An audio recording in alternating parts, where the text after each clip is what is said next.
Welcome, everybody, to the next episode of the Love Aspect podcast. This is your host, Hannah Dunlea, with her partner and co-host, Joshua Saunders, back for another episode with his lovely Hannah Dunlea and you beautiful people as well. Thank you for tuning in. Yes, we love all our listeners. So, in this episode, what we're going to do is we're going to discuss the next 3 couples in Married at First Sight UK, and then we're going to discuss the reunion and what we think of what happened there. So I'm going to go first, and then Josh will continue. And just to, refresh our memories, I will show Josh a picture of the couples in question, just, to refresh our memories. So the first new couple that we're going to discuss is John and Abby. Okay. Now, for me, John looked very much like a young version of Martin Kemp. He just had, a smile that was just, nice, and then he had gorgeous eyes. Very much a looker. And, my first impression when I saw him was, is he going to be one of these people that looks amazing, but then, turns out to be anything but amazing? Now, I was wrong, thankfully, and he was a really good guy. I feel, he came in there with very good intentions and he took the experiment seriously. I liked that when he met Abby, things went well. They really got on well and they communicated really well with each other. He came across as very determined to support his wife at all costs. And, it was just beautiful to see. I love a man that can support his woman at all costs, and that's what he did. And equally, Abby was very supportive of John. I loved her kind of bright and bubbly energy. She was really happy and very excited about being there, really excited about meeting the other couples. And she just thoroughly enjoyed her time with John there, and I felt like every time they went up to the couch, they weren't necessarily having problems. The only issue, and it might not even be an issue, that they had is that they got on so well that when they went to the couch, they ended up saying, "We're getting on so well, we really like each other and we'd love to have babies." Now, for me, it's good that they got on that well. However, it's a bit fast, and I understand, neither of them really had many, if any, flaws. So I can understand the kind of sense of security you might have with somebody, but it's a bit soon to be saying that you want babies, which is kind of like what the experts were saying to them. The experts said it's really good that you feel like you're getting on so well, it's heading in the direction of love, but, just slow down a little bit, enjoy the moment as it comes, and, speak about babies later. That's very much an intimate discussion, and it's a very future discussion, I think. Josh and I have had a conversation and we've agreed, kids are not for us. We're quite happy with life as it is currently. But I know for some people, there's a lot of expectation. If you're married and a relationship is going well, the kids may well follow. I feel personally like the couch is really not the kind of place to be discussing that you want to be having a baby, because that's very public and it's very out there. Now, unless you're happy with that, then that's okay. But for me, I found that conversation to just be a conversation which I feel should be private. And then you should come with a united front, kind of like, we've decided we'd like to do this. However, we realize that it's a bit fast. We're gonna take things slowly and see how it goes. But that would be the end goal after the experiment or something to that effect. And I liked them that much that I did follow them on social media, on Instagram, because I just thought they were, a prime example of what a good relationship, good communication, a great foundation, and love looks like. Honestly, seeing them was absolutely such a joy. And every week they just seemed to love each other more. They seemed to grow. And one of the things that they had, which some other couples did not have, was an ability to actually communicate properly. If any of them were having a problem, they had no problem communicating this, which meant that when they did then come to the couch, there was hardly any problems because, they were that good at communication. So, that was very refreshing to see. And like Josh, what did you think of Abby and John? Abby and John, to be honest, I don't, personally for me, I could be wrong in saying this, I feel like their relationship went so well that we didn't actually see a ton of them. Like, I don't remember them being on screen a lot, and to be honest, I think the relationship went so well that they kind of, and I don't mean this in a mean way, there's nothing that really stuck in my mind. Like, I think a lot of people on these shows, I think I remember them because they've done something that leave a mark, for lack of a better word. Like, maybe, you know, they're a terrible character, or, you know, they've done something or acted in a way that makes them memorable. I don't want to badmouth John and Abby because of that. I mean, if anything, it's a good thing that, you know, they both had the skills to, you know, make a healthy relationship. They didn't leave much of an impression on me other than, oh, they're two good people that work together. Which I don't want to make out to be a bad thing, but that's all I feel I can really say about John and Abby. Like, I mean, they're great. They seem like great people. They work really well together. You know, they both had the right kind of attitude to make a good relationship. So, not too much to say about John and Abby, unfortunately, but, you know, they're a good couple. They did well, and all the power to them. Yeah, and I mean, you know, I suppose it's probably because they weren't problematic. Sometimes when people are not problematic, they're not all that memorable because, you know, they don't get a lot of feedback. There's not all that much to say. So, you know, the next couple now that we're going to speak about is Leo and April. Now, personally, for me, I was not for how either of them looked aesthetically. And when they went on their honeymoon to the ski resort, I think it might have been the Alps, I'm not sure. But they went, or maybe Switzerland actually, I'm sure it was Switzerland. I think it was, yeah. They went to like a ski resort there. And I felt very like Leo really wanted to do things. And he wanted things to work out a lot. But April, for me at least, came across as very like standoffish and kind of almost as if like she felt he should know what she wants without her ever having to tell him that. And that can be a common trait for women.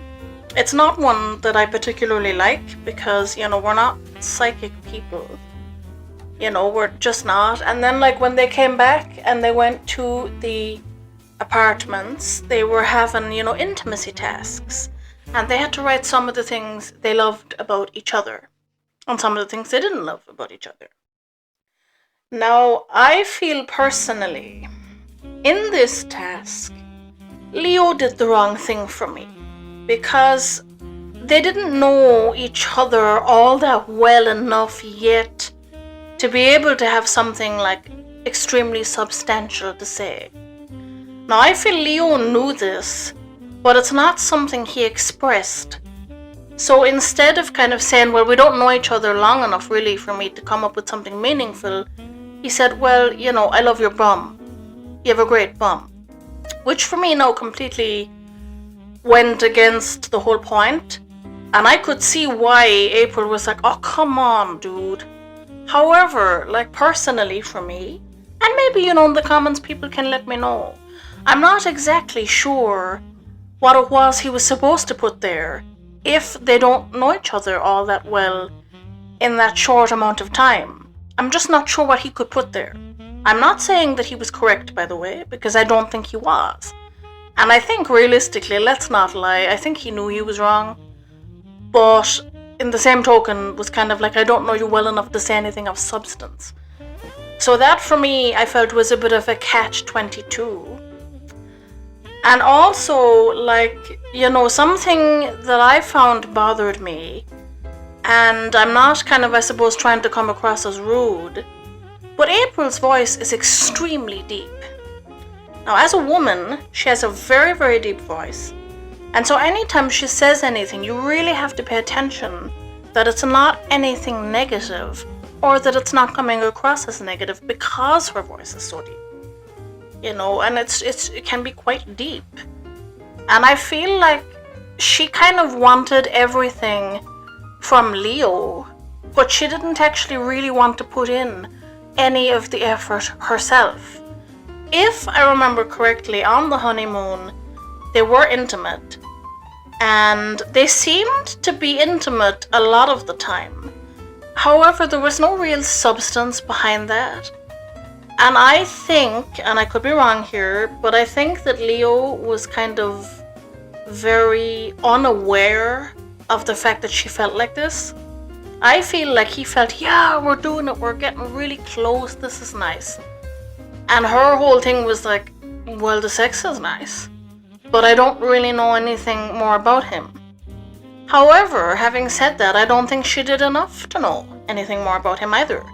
You can't go around saying that you don't know anything about somebody if you're not willing to do the work to dive in and actually learn things about people. And I think on the part of both of them, they should have opened up more. Both should have opened up more. And I have found from watching Married at First Sight, I feel like the couples that tend to be intimate sexually the quickest are usually the ones that tend to have the most problems. Because I feel a lot of people feel like they have to be sexually intimate to have a successful relationship, and that shows they're successful. That's not actually accurate. I like people in this experiment who take their time, who understand, okay, I have to get to know this person first. Because, as an example, if I was in it, like, they wouldn't have me in it now because I'm too blunt. But if I was in it, I would have to get to know the person first and know them deeply at that. I can't just give my goods up to anybody. You have to get to know me first, and we have to have a discussion on, boundaries. But yeah, I think they needed to just have more of a discussion on boundaries. Like, having sex is a good thing, and there's nothing wrong with having sex. But if you have sex too soon and you're not actually having any deep and meaningful conversation and getting to know each other properly, I can slightly understand why Leo might think that their relationship is going really well. Because as far as I recall, he was telling the guys like, oh, we're intimate and it's really good. And actually, now this is a pet peeve of mine. I do not understand why men in these shows are so open to talking about the fact that they've done it with their partner without thinking of how their partner might feel about that. Because every guy nearly does it. I mean, John didn't because he was classy, but a lot of men have done this, and there's nothing classy about this. It's not cool. And if I could give any guys a message, it's like, discuss it with your wife first. That would be the first thing I would say. Is it okay if I mention that we've been intimate? How do you feel about this? I would like to be able to have these kind of conversations. They're important conversations to have. Leo and April didn't have the conversations. And eventually it transpired that because April really just thought she wasn't getting anything she needed to get, that she didn't need to put in any effort. And she essentially gave up. When Leo was realizing that he had not done the best things, he was trying to make it better, but by that point April had checked out. And I felt bad for Leo because he really did want to make it work, and to be fair, April just gave up and kind of shrugged her shoulders. Well, he didn't do what I wanted, so it's kind of like the end. And I felt it was quite childish because a lot of people have been through things on the show, and they're not always things they're sure of, but they've been through things on the show, and they always commit to at least trying to make it work. I mean, April didn't even put in any effort. April was like, well, when he was asked what he liked about me, he said my arse, the whole thing is finished now. And it's kind of like, but you don't get to do that. People make mistakes, April. Communication is key. And that's what she lacked. She lacked the ability to be able to talk properly with him. Like, April's problem is not only is her voice deep, I'm sorry to a friend, but, she ended up speaking at him a lot instead of speaking with him. Always make sure, guys, no matter if you do have a deep voice or not, that you're speaking with your partner and not at your partner, because those two things are very different things. And when you're listening to your partner, are you listening to your partner to respond, or are you listening to your partner to hear? And there is a difference. This is something I had to learn myself. Because I was very much into someone is saying something, I'm going to have to think now of what my response to that should be. Is it going to be intelligent enough, or will I look like a fool if it's not? Instead of realizing, actually, Hannah, calm down, relax, listen to what the person is saying, and then reply. And if it's wrong at that point, then okay. But, at least you're aware that you've given it a bash. You have to try these things, and, a lot of this thing is trial and error. So, Josh, what did you think of April and Leo? And Leo's mullet, of course. So, April and Leo, to be honest, they're a bit more memorable to me than John and Abby, but they're another couple, again, I don't feel like they left much of an impression on me personally. Especially Leo out of the two. Which, to be honest, is probably better with what I'm going to say. So, Leo, the thing I remember most about him is probably his hairstyle. Yeah. His, verging on a mullet hairstyle. Leo, I just kind of felt like he was neither here or there. Not that he wasn't putting any effort in, but I kind of didn't feel like he was really trying incredibly hard either. He seemed very middle of the road to me. I don't remember him being horrible though, so I suppose it's better for him to be like that than to be nasty, so I don't want to kind of fault him for that. I'd rather him, again, middle of the road than a horrible person. But that's all I can really say about Leo. Now, April, I don't remember much about her, but the thing that stood out to me about April is she just seemed to kind of whinge and moan and bitch and fight with everyone and have an opinion about everyone and get into everyone's business and argue with everyone. And she just seemed to kind of want to be in the center of all the arguments, giving her opinion and saying this, that, and the other. And I don't get why she felt the need to be so argumentative. Why she felt the need to kind of be in everyone's business and give her opinion on every single thing. It's like, man, lady, please. Can you calm down a bit? Can you kind of reel it in and focus on your own relationship? But yeah, that's all I've really got to say about Leo and April. Leo, he seemed like an alright guy. Didn't leave much of an impression on me, but again, I'd rather that than him leave an impression on me for the completely wrong reasons. So, got no real disrespect to Leo from what I remember. April, to be honest, she just came off as a bitch. The amount of whinging and complaining and arguing she wanted to do. I mean, because that's all I really remember about her, that she wanted to argue all the time. And always wanted to be horrible. And, that's the only thing I can remember about you then. Yeah, you've not left your character's not left a good impression on me. Yeah, definitely. And I mean, the next couple then, or the final couple that was added to the process, are Leisha and Reese. Now, the issue that I have with this couple in particular is the dynamic of them both. Now, Reese, he's very much a Geordie. And he kind of, he was very sure about, I guess, what he didn't want. And I felt like Leisha came into the show saying, my mom always tells me I'm too much and I'm too intense, and so does everybody else, but I don't think that I am. Now, if it's me and everybody I know is telling me I'm a bit too intense, I'm gonna go off and do some work on, retrospectively maybe having a look at myself. And what can I do? Now, in terms of Leisha for me had extreme insecurity issues, which actually made her an extremely intense and stressful individual to watch.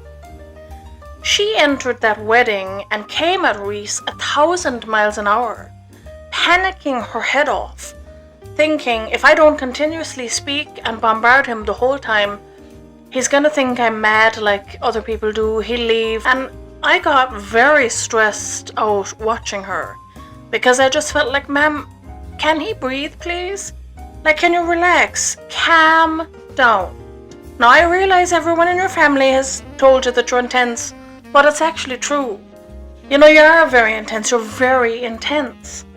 And you don't really need to be intense. You know, if you calm down, you'd be a much, better person. Things would work out for you. And, being this intense the whole time is not gonna work out. They went and they had their wedding and their afters, and then they went down outside, privately to be by the fire pit. And, she fired 1,000 questions at him without even giving him the opportunity to answer them. And said that she realized she was doing that, but she was nervous. Ma'am, if you don't calm down, that energy is going to get you in a lot of trouble later. Relax. I'm sure if something isn't working out, he'd be able to tell you. Just chill. Not everything needs to be negative. Not everything is bad. He needed her to calm down. And he felt very, I suppose Reese came across to me as quite defensive. Kind of like, can I have a moment? I need a moment. Stop bombarding me. And I could completely see where he was coming from. And looking at him, I got the opinion that, if she pushed any more, he would have exploded and he would have left. And I feel like she was so insecure and in her own head about everything that she couldn't see how crazy that looked. So they go on their honeymoon. And if I remember correctly, it was Venice or Turkey. Actually, I think it was Turkey. And they're going on a boat cruise down the river in Turkey. It actually looked really nice. And it looked like a gorgeous kind of, serene boat ride, and it's lovely. And then suddenly, out of nowhere, Alicia says to Reese, "So how are you liking me so far? What do you think of me? Do you think I'm good? Do you think it's gonna work?" And it's like, ma'am, can you not bombard him randomly like that? It's been 2 days. Who knows what they think of anybody in 2 days? Now, I suppose if it's an extremely crap individual, you'd know in 2 minutes they're not for you. But realistically speaking, I think, everybody has different layers to them. And I feel people are it's like a globe that you're turning slowly. And every day this globe turns a little bit slowly and more of it is revealed as it goes. And people are like that, like a flower, releasing its petals almost. You're not going to know everybody immediately. And it was too intense altogether for him and for us watching.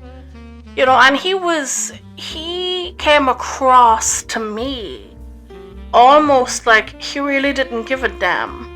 But it's because she had been so intense to the nth degree that it kind of made him look like he didn't give a damn either. But I understand, because if someone is coming at you that hard and that intense, that's going to turn anybody off.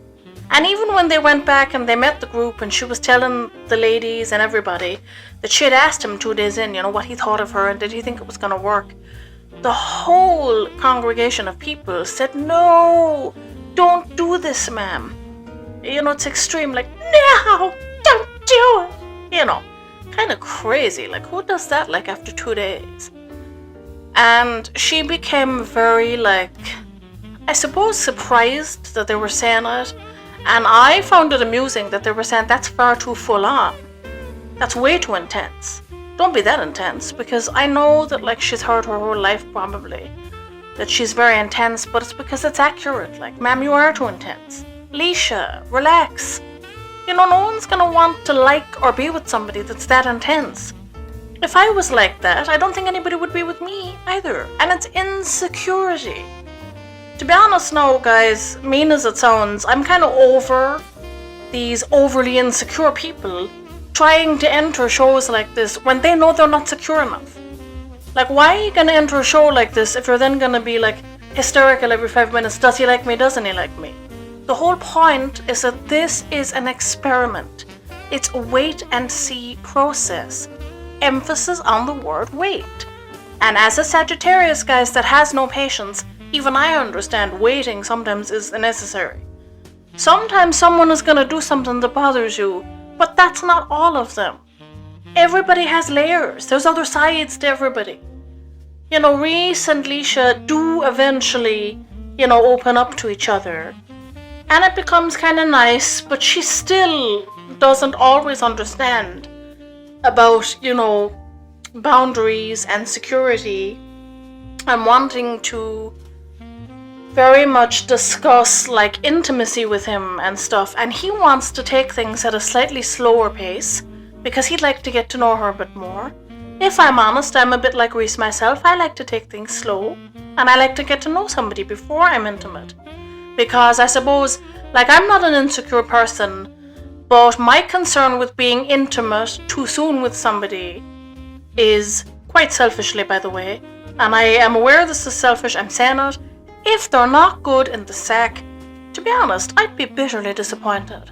And then I'd be thinking, how can I be with someone that realistically is no good in the sack? And I'd end up judging them and then judging myself, and I'd probably say, this is what happens to people who move too quickly. I deserved that. But that's because of how I am as a person. Which is why I just think it's so important to take the time to get to know somebody more. Like, sex is just not everything. Take time, get to know somebody more and relax. Not everything needs to be 1,000 questions at a time. That's too much. I mean, for example, we did see with Paul and Anita before. Like, Paul asked her no questions. And that also backfired. You have to be asking some questions, but give the person time to answer. Give them time to process what you're asking them. Give them time to ask you something. And don't rush in immediately with an answer. Take the time to think about your answer as well. My fear with Leisha is that even if Reese was to ask her something, she'd rush in immediately like a crazy person. With any kind of answer. Like, relax. I just think that the both of them were very, very intense. At times, I suppose Reese, for me, did get a little angry at times because it was too intense for him. And I do feel like he was often asked kind of to, I suppose, kind of get over his own insecurities with intimacy and stuff. But, that has to happen naturally, and you can't be telling someone, just get intimate. Because I feel some of the men on the show, or men in general, like, they just have a habit of saying to another guy, sure, just get intimate and things will work out. That's not accurate, and to be honest, that can be kind of disparaging to say to a guy. Like, sometimes if a guy is having problems, he needs actual advice. Like, he doesn't need to be hearing that sex will solve his issue. Because, there's far too much focus on that. What he needs to do is sit down and have a mature adult conversation and make sure that they are on the same page. And Leisha needs to learn to just calm down, relax, and realize things happen in their own time. It takes longer to rush, guys. It takes longer to rush. So, that was my view on the tumultuous Leisha and Reese. What about you, Josh? What did you think? My thoughts on Leisha and Reese. Man. So, to be completely honest, I remember nothing of the wedding. It didn't leave any impression on me whatsoever. I'd say out of the three final couples, these two I remember the most. And a lot of what I remember is early on in their relationship. A lot like what Hannah was saying. I remember them being abroad on their honeymoon. Basically, Leisha was just kind of on Reese all the time to say, do you love me yet? Do you love me yet? How do you feel about me? Do you love me yet? And I think he was trying to kindly say, I don't really know. It's really early on. And I'm sure there was this moment where they were in like an indoor market and they were kind of like just sat on these like two plastic chairs, I think, whilst the crew was filming them. And it was like, the market barely had anyone in it from what I can remember. I think there was like a few people passing by. And these two were just, I think they kind of had the first, not argument, but a bit of a bicker at this point. And I'm just like, if I was there, if I was a fly on the wall or just anyone in the market, I don't think I could help but keep my eyes on these two people sitting down bickering whilst being filmed, in front of a TV crew. It's not something you see every day, and I don't think it's something I could take my eyes off of. But anyway, like, Hannah was saying there was a boat trip a bit later on, and it might have even been the same day. I think Leisha was either going at Reese again, or Reese was trying to kindly bring up that she was kind of just too forceful on him, asking him how he felt and if she loved him yet, or if he loved her yet, pardon. Yeah, I think it was him asking her, trying to explain to her and trying to have a conversation with her about that. And she got really defensive, and I think she was saying things like, oh, but surely you must have some kind of idea by now. And he's like, kind of like what Hannah was saying, it's been 2-3 days. Like, no, I don't really have any idea yet. Like, I don't dislike you, although I think he was probably disliking her at that point. But, you know, I can't say I love you, I'm not even sure if you're my type yet. And she just got really nasty with him, from what I remember. I think they got back on track on the boat. And then, obviously, you know, the honeymoon ended, they joined the other couples. And really, all I can remember from there is they had good moments, but they had a lot of bad moments too. They seemed to be okay for a little bit, but then they just seemed to kind of absolutely blow up at each other every so often and have like a massive fallout. And I can't even remember what happened to him in the end. Like, we'll talk about the reunion for a bit in a little bit. Honestly, I can't even tell you where they were when the show ended, like, even before the reunion. But yeah, I think overall, yeah, they had some good moments, but I don't really think they worked out very well. And I think that's all I have to say about Leisha and Reese. Just, Leisha was too insecure, like Hannah was saying. She was expecting too much. I can understand why he would have been annoyed with that, but I think he still had his own issues, and, you know, I'm not thrilled with his attitude overall towards everything. And I just feel like these are two people that need work individually as people, and just do not need to be a couple together. Yeah, definitely. Lots of therapy required there, guys. A lot of it. And, you know, I guess moving to the reunion, I saw some things in the reunion which definitely, like, bothered and disappointed me. I saw, for example, you know, when Dean showed up and he had the neck tattoo, I did want to scream at my screen in rage. Did he not understand? He was not for Sarah. He was never going to be for Sarah. And Sarah should have not been so persecuted for not finding him attractive. I still stand on that. I don't think the way she went about it was correct, and I'll never think that. But we're not going to allow people to be persecuted for not finding someone attractive. That's toxic behavior in my book. You know, you're not going to find everyone attractive. That's the reality of things. And, you know, speaking of Sarah, she came in then and, you know, looked very stunned to see him with this kind of, you know, neck tattoo. And people were kind of making a joke saying to her, you know, is he attractive now? Now he has the tattoo. And her whole thing was kind of basically like essentially no. But then like she pissed me off because she was talking about, you know, oh, he sees her dad every week. They're friends, they meet up often, they call each other a lot. And it's like, ma'am, why are you trying to give this guy some form of hope? I'm sorry to say that Dean is absolutely useless at reading the room. I mean, he couldn't even read the room when he got married, rapping and singing and doing all the things that make people uncomfortable. Or make people who are sensible uncomfortable. You know, I mean, you have to be able to read the room. You really need to be able to read the room, and he could not. You know, he didn't understand. And he was kind of, you know, turned out that he was making a joke of the whole, you know, having a neck tattoo, because it turns out it was only one of those, you know, transfer tattoos, so it's not permanent. I felt like this was him trying to kind of get one up on Sarah a little bit. Kind of like, oh, here I am with my tattoo, and you still don't want it.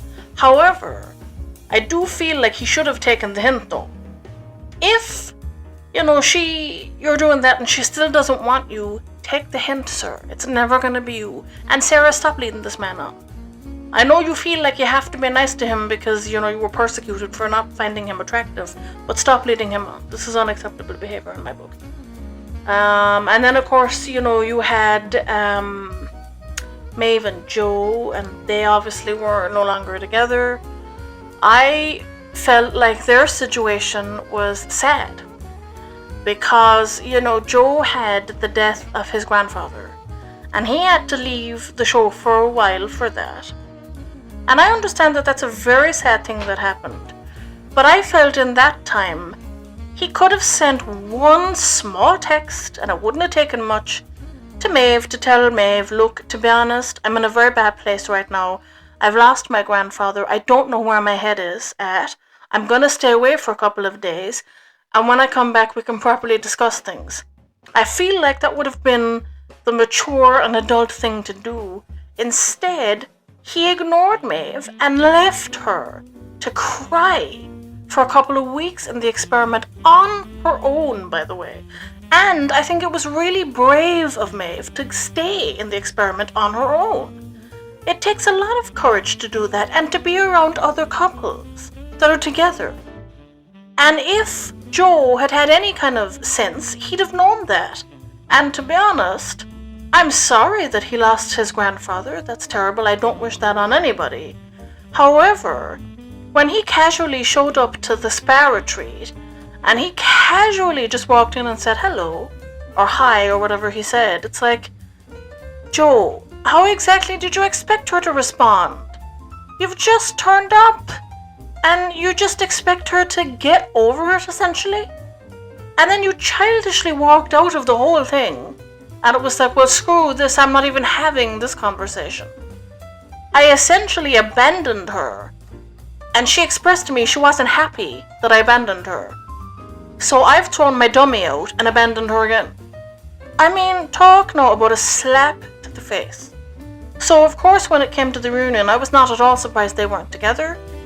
I could see that Maeve was still kind of exceptionally hurt by him. And I can't quite understand myself why, he couldn't communicate properly with her. I know someone died, but let her know that you're not in the right headspace. It's not okay to leave someone hanging, and to be honest, I don't care what the circumstances. Take 10 minutes out of your day, send a text, and leave it at that. At least let somebody know where they stand. That's really rude to do. And then, of course, there was Ashley and Grace, and I feel like, no matter what he did or said, basically Grace was going to have a problem with it, and it was going to have to be something they addressed. Everything that, he ever did, she was just going to have a problem with all the time, no matter what it was. And it was so draining to watch her. I felt drained on his behalf. Like, how can I be with somebody and be authentically myself when they're saying essentially that touch grosses them out, they're not into touch, they then try and open up, but end up, I think, kind of resenting themselves that they did, because now it means they've opened that door and they actually have to touch. I think Grace, in a sense, wanted to be a better person by trying to open up in revealing and kind of get into the whole, I'm going to try and open up, I'm going to try and touch, it's going to be what it is. However, she tried to open up, then realized she wasn't able to do that at all, and realized that she put herself in this very vulnerable position. Now, for someone that doesn't like touch, obviously there's a lot of work that goes into allowing somebody to touch you. But you can't be kind of, besmirching everything they ever do and saying that everything they do is bad. As we said before, she went off and bought condoms and then freaked out that he thought they might do the deed. Exactly what image is he supposed to think, Grace? And they did the whole homestay, and she wasn't really happy with how basic his house looked either. Now, to be honest, I do feel with the homestays and with every couple, there tends to be a lot of unnecessary judgment. And you're not going to love everything somebody has. But I guess if it was me, I would kind of have the conversation with the person. I'm not all that into what you have there. Well, let's discuss. Maybe, I can add a couple of touches because I think every home needs those few feminine touches. Like the odd throw pillow or like a candle or some kind of, diffuser that might make it smell nice. All these little things can help to make a house a home. And I feel that's important, and everybody needs to be very open-minded about that. Grace was not. And just when you kind of thought like they were starting to improve, it just went backwards again. Because she couldn't stop complaining about him. And, if you're gonna have that many problems, what are you doing in the show in the first place? And I mean that now in a sensible way. Why are you there? Because she had no business being on the show. I feel like, she absolutely, wasted his time. She refused to communicate with him properly. And then, just as I said before, said that everything he did was wrong. Like, you have to be willing to open up to somebody. And he was trying. And, they met his family. And his family said, you have to give in to Ashley and give him something to work with. He's the kind of person that he needs encouragement. I don't think there's anything wrong with people needing encouragement. I personally think, it's a problem if somebody needs too much encouragement, because that's intense in the wrong way. But, just give somebody a little encouragement. Give somebody a little encouragement. Tell them you like what they're doing every so often. Obviously you're not going to love everything your partner does. That's the reality of life. But dang, you could like something they do. And to be honest, it made her come across as a bit of an asshole. I ended up kind of being like, okay, you may be a woman, but I'm not really having any sympathy for you now, because you're being so horrible to him. And I really didn't feel that it was necessary. And of course, with the whole Joe and Maeve thing, at the spa retreat, when Ashley said to Joe, oh, do you love Maeve? And he said, not really, no. I think I have love for her. I'm not in love with her. I think a lot of these couples kind of, missed the point that those things have two very different meanings. Or at least they have two different meanings in my book. I can have love for somebody, but if I'm in love with somebody, it means I'm all in with them. 1,000%. I'm defending them at every turn. They're almost like a best friend to me. I just adore them at every turn. That's just how it is. And a lot of, they had John and Abby. They were great. They were still together. Are we really surprised? They were just such positive people. And it was quite refreshing to see. And overall, I don't think it was a terrible reunion. I thought, a lot of them did get on. And that was kind of, I suppose some of the couples that stuck out to me. Obviously, Leisha and Reese really didn't get on at all. But again, I think that's because she was too intense, and I don't think he understood properly how to communicate. I feel if he knew better how to communicate, and she wasn't so intense, they might have worked out. But if someone is that intense with you, you're gonna find it hard to be loving them. I'm just saying it like it is. You'll find it hard to love someone. Because if someone is that intense with me, I'm gonna get severely disinterested after time, and I'm just gonna be like, yeah, I have no time for you. You're too intense, I don't want it, go away.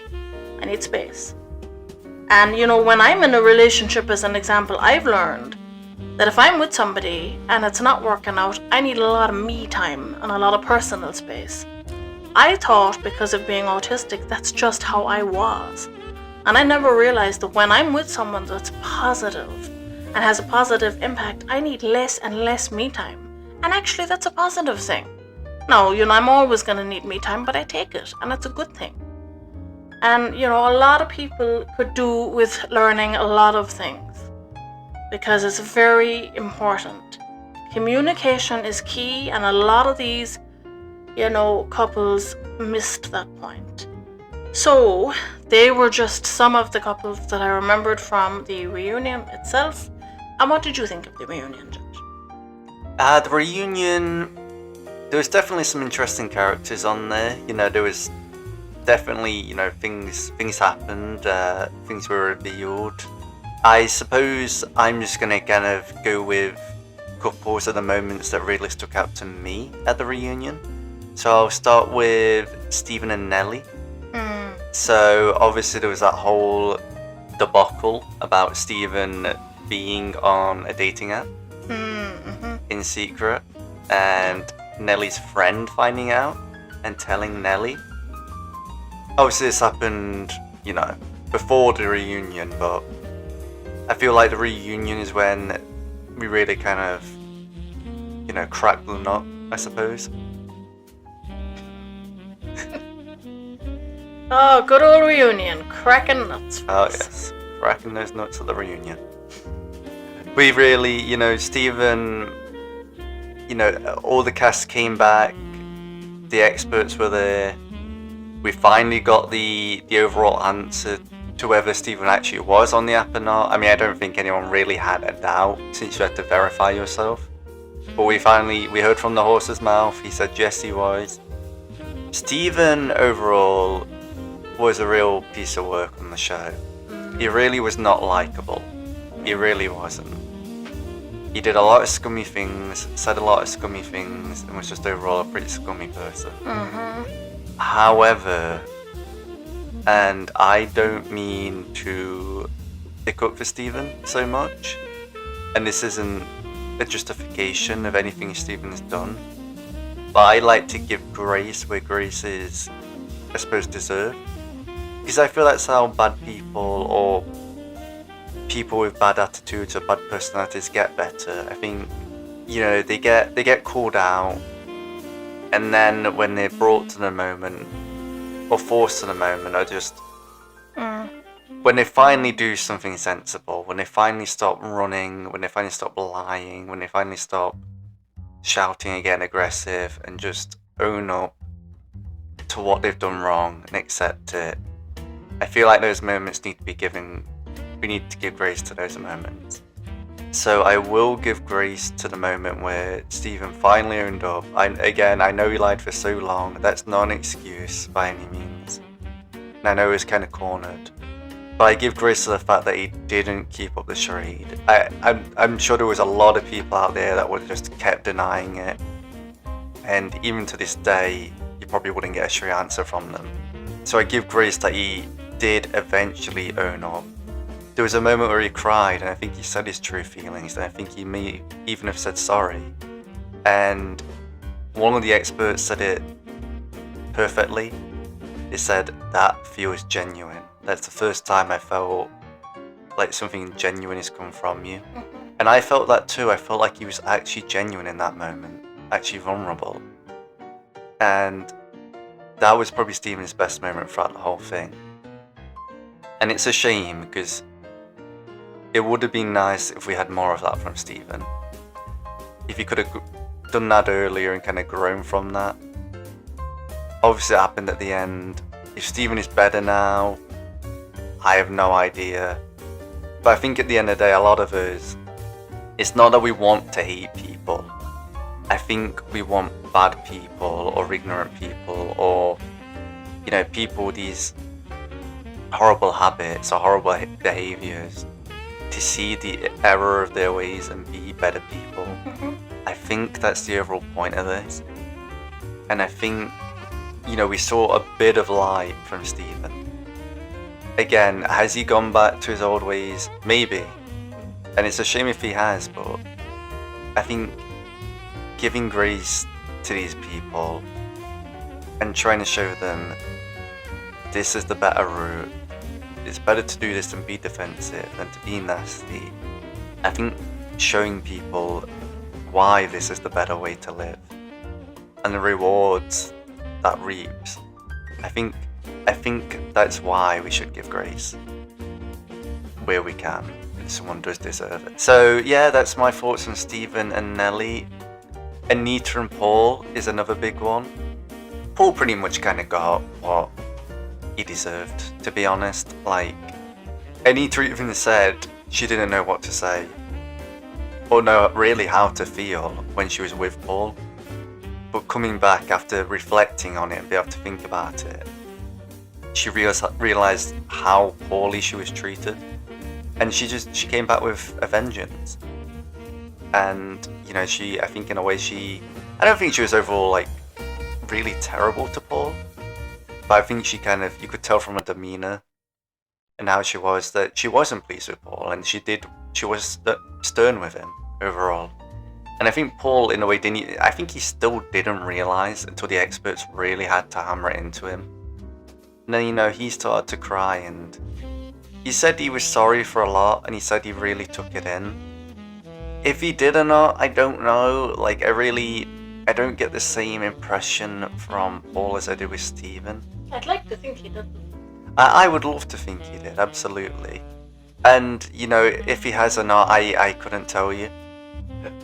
I've not kept up with anyone, so I really couldn't say. And obviously what we see on social media and whatnot, and what they're actually like in their day-to-day life is, very different. Paul just comes off as a being to me that he lives by the seat of his pants, as the term goes. Like, he doesn't really know he's not forward thinking, he doesn't really know what he wants, he kind of just lives and acts in the moment. But, I mean, that is who Paul is, I suppose, but I think that's also, in my view, his biggest downfall. I don't really know if he really understood why he was in the position he was in. And I think it's his way of thinking as to why he didn't really know, or didn't really understand.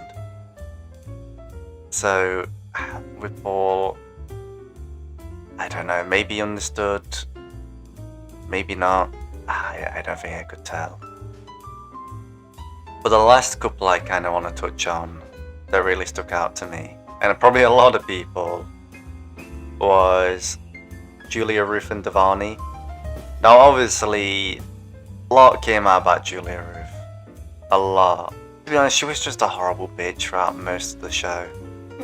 I think I said on the previous episode we did of this, when I spoke about Julia, Ruth and Devani, that they're both bad, but Devani was probably the bigger evils of the two. But after seeing what we've seen, Devani is still not perfect by any means. He still has his faults, but he got messed around so much by Julia Ruth. And Julia Ruth she had very little shame or guilt or compassion or just anything. She just wanted things the way she wanted them. She wanted people to be the way she wanted them to be. And if she wasn't happy with something, it was wrong. And she wasn't happy with Devani, so he was wrong. And it's just such a horrible, disgusting attitude to have. Yeah. And even when a lot of stuff came out about her, and a lot of people were trying to talk to her and tell her why they're displeased, she was like, I'm being bombarded, I can't take this anymore. And it's like, but you did wrong. When you do wrong, that's what happens. People are mad at you and express their anger and upset at you. And if you've done wrong, then you don't really have a leg to stand on. The fact that she thought going away on a holiday with Joe was nothing was wild as well. Exactly, like Joe, he really went down in my book, Joe. And me really went up in my book, to be honest. And it goes to show you how these shows can be. But Julia Ruth, not so much. I don't have a lot to say about Devani other than I kind of feel bad for him. Again, he was no angel, but he didn't. I don't feel like he deserved a lot of what he got. Julia Ruth just completely made a mockery out of him at every turn, and I think even if she was with Joe or Stephen on this experiment, I'm sure at one point or another she would get fed up with them or find issues with them and blow up at them. And I don't think there's no surprise to me why Julia Ruth is single. And if she carries on being the way she is, no one will be happy with her. If she even ends up with anyone, if anyone even wants to stick around long enough to want to marry her. And actually, curiously, Josh, I suppose I would just like to know, why do you think it was such a problem when they were asked who they might pick hypothetically? And she said, Stephen, that it was such an issue, because I was trying to understand this myself. And I was thinking, like, it was a hypothetical question. It's not like it was actually going to happen. And I guess I just missed the point as to why it was so wrong or such an insecurity for others. What do you think? The situation was she said she would, if she could pick anyone, she'd pick Stephen. I'm just wondering why that was such a thing because I didn't understand, but I could have misunderstood the whole situation. Did people say why it was an issue? No, as far as I'm aware, like, they just said it was a problem and you can't be saying that, but they never kind of said why. I can only imagine it's like, really, like, out of Devon and Stephen, you pick Stephen after everything he's done and what we've seen of him. Like, you would really go for Stephen. You would go for somebody that horrible. I can only imagine that's what they meant. It's like, I suppose, touching a flame, burning your hand, and then instead of putting your hand in cold water, you put your hand back in the flame. It's like, why would you think this is a good idea? Yeah, because when they asked her again, and she again said Stephen, they were like, wow, she's still saying Stephen. And it's like, but if that's what she feels. I mean, I don't like Julie Ruth. I think, a lot of what she did was very wrong indeed. But if you think someone's attractive, like, it's not okay to kind of, feel like you can't say that either. I don't think she's correct. But, so some people are just attractive to others. That's an okay thing in my book. Yeah. It's only if you do something about it that it's bad. Yeah, like, I think if, they asked her and she gave, that's her honest opinion, that's absolutely fine. I can only imagine people were baffled as to why Stephen, after everything we know about him. I think it was just a complete mystery and shock to people. And to be honest, I couldn't understand other than his appearance, maybe, but, it's just because someone's attractive doesn't mean they're a good partner to have. And what did you think of the whole Julie Ruth getting the same tattoo as Joe? So why not? That was controversial. Yeah, that puzzles me. Like, I don't know if they were drunk out of their minds or if they were trying to be controversial or if there was something more there, maybe. Maybe she thought, why not? It's not like somebody's name, I can explain it away. It's just like, well, why not? It's just a general phrase. Like, maybe that was her line of thinking. Maybe. Like, let's go crazy and just get a crazy tattoo.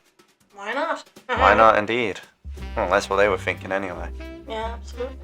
So yeah, that has been our opinion of Married at First Sight UK. We are currently watching Married at First Sight Australia, and may I say the Australian version is definitely a lot more drama-filled than the regular UK version. That's just the way it comes across. And for any of our Australian viewers, if we have any, I would like to understand what the phrase "you're a total bogan" means, because they've used that in the show. I'm assuming it's an insult or something, so if someone can let me know, I'd appreciate that. But yeah, that's been what we've thought of Married at First Sight UK. It's been really good to discuss this program, and I think watching this program overall has taught us in our relationship a lot of lessons about communication, how to communicate properly, how to resolve issues, and how to also see what is a true issue that matters and what's something that I think is an issue that really isn't really all that relevant. A lot of the time people are making things up to be a lot bigger than they are. And I think, the show is excellent. The experts do need to be tarring everybody with the same brush for not finding someone attractive. They should never just target one couple, which is how it came across.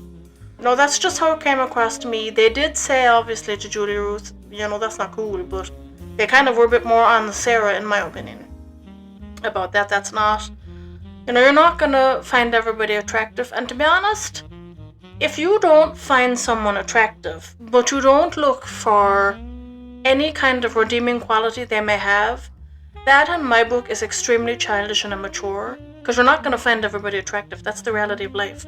I mean, I think I'm great, but there's always going to be someone prettier than me, and there'll always be someone more beautiful than Josh. I mean, I don't personally think so, but the reality of life is there probably will be some model somewhere or something. But if you're happy with what you choose, then these kind of things don't matter. And if you're not willing to look beyond the looks, I think that's where a lot of these people fail, in my opinion. It's not always all about how somebody looks. They've had some people on previous Married at First Sight series who have said, I'm not happy with how the person dresses. I can change how they dress, because it's just how they dress. Now, if you're focused solely on how someone is dressing, again, you're kind of missing the point. Obviously, if it's extremely bizarre, and it's an eyesore to the eyes and it gives you pain to look at, because let's not lie, some things do, and in that case, you could say, is it possible you could tone it down slightly? But, I'm not into the whole, changing somebody, and I don't really think we should be looking to change somebody. That's not how, this goes. So that was what we thought of this show. Obviously, we've loved having you here to listen to us. It's been very valuable. In the comment section, please leave us some recommendations of shows that you would like us to review. We're very open to reviewing things that people would be interested in our opinion on. I have no problem with that. I think it would be very interesting. And, if you have any questions that you would like us to answer as a couple in a newer video, then, you can leave those down below as well. I will also put some on Instagram, question box, and people can leave questions in there, and then we can get to those on the podcast. So we've loved having you with us. Thank you so very much for listening. Yeah, absolutely. Again, thank you everyone for listening. This is our first season of Married at First Sight, just any of them. Mm-hmm. We enjoyed it. It was a roller coaster of a ride. I think we did 3 whole videos on this. Yes. And I think the next big one is Married at First Sight Australia in January 2026. Yes, that's right. So who knows? We'll probably be watching it, and we might even do videos on that one. I think so, yeah. I think in January of 2026, when that comes out, we'll definitely do videos on that one. I think it's just very interesting for people to see the different dynamics, because definitely the Australian one has more drama, for sure. Because, there's just a lot of different characters over in Australia, and they have a lot of different views, I think. I think sometimes the UK people might be even slightly more relaxed than the Australian people. The Australian people kind of look more relaxed, but then when they're talking and stuff, they're kind of not. So it's interesting. And we really are looking forward to reviewing that. It will be so exciting. We hope, that whatever you're doing this week, that you, wherever you listen from, that, you stay lovely, have the best week, and we'll see you next week. Yeah, thank you very much, everyone. Enjoy your week. We will put our social medias in the description for you guys to check out if you want to. Again, thank you for coming back again, or if this is your first time, thank you for watching. Love and light to you all. Enjoy your week, and we will be back again next weekend. Thank you, everybody. Love and light to you all. Bye. Bye-bye.